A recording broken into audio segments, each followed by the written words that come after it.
Hey everyone, I'm Evan Portman with Emerging Civil War, and we're back with Professor Jonathan Noyalas, the Shenandoah Valley expert. So I'll ask you kind of how would you contextualize the Shenandoah Valley campaign of 1864 with the broader war effort, or how does it fit into the year 1864?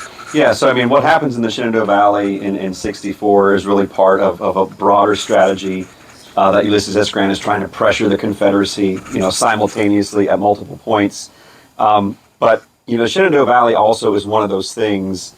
So from a military standpoint, right, it's critical, but it's also critical from a political standpoint. I think that sometimes the Shenandoah Valley doesn't receive the credit or attention it deserves. It's oftentimes overshadowed by William Tecumseh Sherman's campaign, his capture of Atlanta in early September of 1864. But I think that it's not right to not give the Valley attention, because Phil Sheridan, what he's able to achieve from September 19th through October 19th, from Winchester to Cedar Creek, it really helps solidify Lincoln's bid for re-election. And I can't imagine a world in which the Valley is in Confederate control. There's still a lot of uncertainty about whether or not Washington could be threatened, as Early had done in the second week of July, and Lincoln win. And so it's very, very critical, I would argue, to Lincoln's bid for re-election. For sure. Now, because I feel like we've talked so much about the Shenandoah Valley, do you have a favorite Civil War site or battle or event that's outside the Shenandoah Valley? Outside the Shenandoah Valley, Antietam. Okay. And okay. I live not far from Antietam National Battlefield. I go there a lot with my wife and son.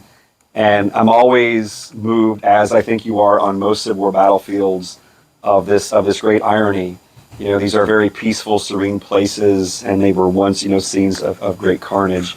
And so Antietam, hands down, because of the peacefulness, the beauty of the landscape, and also Antietam is that very critical engagement of the war that leads to Lincoln's preliminary Emancipation Proclamation. Right.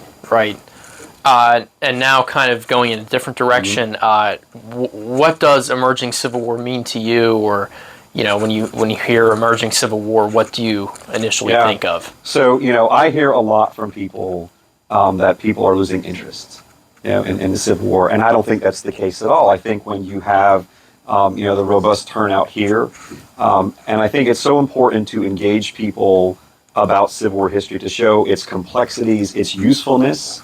So it's not just rehashing battles, but what are the lessons that you can draw? How can we understand the world in which we live based on those lessons from the Civil War?